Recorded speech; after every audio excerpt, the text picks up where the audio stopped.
دانیہ قرآن academy.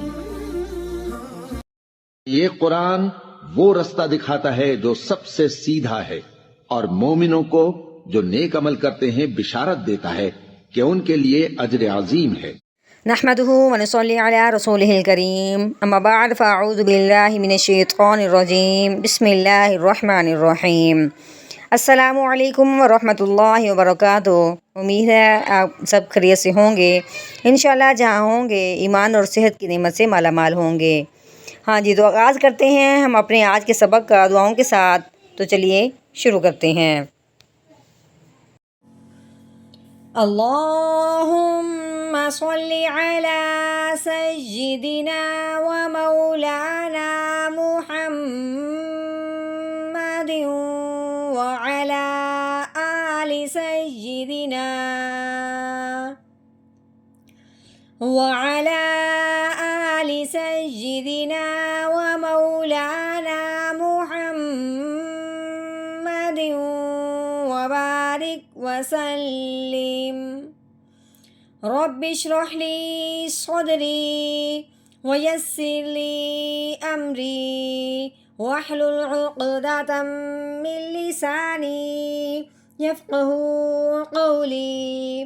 رب زدنا علما رب زدنا علما رب زدنا علما۔ اعوذ باللہ من الشیطان الرجیم بسم اللہ الرحمن الرحیم۔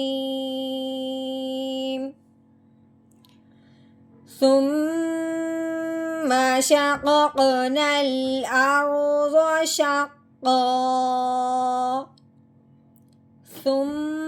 سا کیا ہے؟ نرمی والا حرف ہے، اس کو ہم نے سختی سے ادا نہیں کرنا۔ سا کے اوپر پیش لگی ہوئی ہے، آگے میم، اس کے اوپر 3 دندوں والی شد لگی ہوئی ہے۔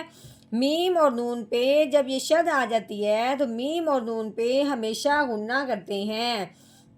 اب ہم نے سا کو میم شدت کے ساتھ ملاتے ہوئے غنہ کرنا ہے، تو کیسے غنہ ہوگا؟ سا میم پیش سم، یہ جو ہم نے پڑھا نا سم، یہ غنہ ہے، ٹھیک ہے؟ سم۔ اب میم کے اوپر زبر لگی ہوئی ہے، میم زبر ما، ثم ما۔ آگے شین ہے، شین کے اوپر زبر ہے، شین زبر شا۔ آگے قوف کے اوپر بھی زبر ہے، قوف ہے، اس کے اوپر جزم آنے کی وجہ سے قوف ساکن ہو گیا۔ اب ہم نے کیا دیکھا ہے کہ جزم جو ہے وہ قوف کے اوپر آئی ہوئی ہے، تو قوف کن حرفوں میں سے ہے؟ حروف قلقلہ میں سے۔ حروف قلقلہ کے اوپر جب یہ جزم آ جائے تو اس حرف کو ہمیشہ ہلا کے پڑھا جاتا ہے۔ اب ہم نے قوف کو قوف ساکن کے ساتھ ملانا ہے، پھر اس کو کیسے ہلانا ہے؟ قوف قوف زبر قاق شاقاق، یہ 2 قوف جمع ہوئے ہیں، ایک ساکن ہوا ہے اور ایک کے اوپر زبر ہے، ٹھیک ہے؟ زبر والا حروف قلقلہ کے ساتھ ملتے ہوئے کیسا قلقلہ ہوا ہے؟ شاقاق۔ اب نون کے اوپر زبر ہے، آگے جو الف ہے یہ بھی نہیں پڑھا جائے گا، یہ جو الف ہے یہ بھی نہیں پڑھا جائے گا، کیوں؟ آگے لام کے اوپر جزم آ چکی ہے۔ اب ہم نے نون کو اس لام ساکن کے ساتھ ملانا ہے، تو کیسے پڑھیں گے؟ نون لام زبر نل شقق نل۔ آگے دیکھیں، آگے یہ الف ہے، الف کے اوپر زبر آنے کی وجہ سے الف حمزہ پڑھا جائے گا۔ آگے یہ را، را کے اوپر جزم آنے کی وجہ سے را ساکن ہو گیا۔ را کے اوپر زبر یا پیش ہو تو را موٹی پڑی جاتی ہے، اگر زیر ہو را کے نیچے تو وہ باریک پڑی جاتی ہے۔ اب یہ را ساکن ہے، نہ تو اس کے اوپر زبر ہے نہ زیر نہ پیش، تو اب اس کو کیسے پڑھا جائے گا؟ یعنی کہ موٹا یا باریک؟ تو اس کو سمجھنے کے لیے ہم پیچھے جائیں گے۔ پیچھے الف کے اوپر کیا ہے؟ زبر۔ الف کے اوپر زبر یا پیش ہے تو پھر ہم را موٹی کریں گے، الف کے نیچے زیر ہے پھر ہم را باریک کریں گے، ٹھیک ہے؟ اب یہ اس میں موٹا ہونے کی 2 وجوہات ڈالی جا رہی ہیں، کیسے؟ ایک تو الف کے اوپر کیا ہے؟ زبر، را سے پہلے زبر ہے تو را کو ہم نے موٹا پڑھنا ہے۔ آگے دیکھتے ہیں جو اس کے بعد والا حرف ہے اس کو دیکھیں گے، ضاد ہے، اگر را ساکن کے بعد اگر موٹے روپ میں سے کوئی موٹا حرف آ گیا ہے پھر بھی را موٹی ہو جائے گی۔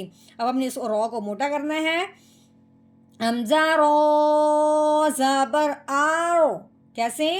آر، غود کو موٹا کریں گے، غود زبر رو، آر رو، ٹھیک ہو گیا۔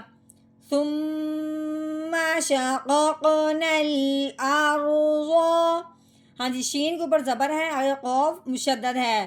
اب یہاں پہ قوف ساکن تھا، اس کو ہم نے ہلایا ہے، یہاں پہ قوف مشدد ہے، اس کو ہم نے نہیں ہلانا، اس کو ہم نے دبانا ہے، ٹھیک ہے۔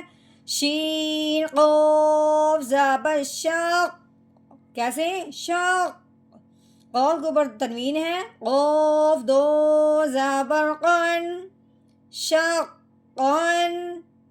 اب آگے کیا ہے؟ وقف، وقف کی صورت میں اب ہم نے کیا کرنا ہے؟ اس کو دو زبر میں سے ایک زبر کو گرا دینا ہے، تو کیسے پڑھیں گے؟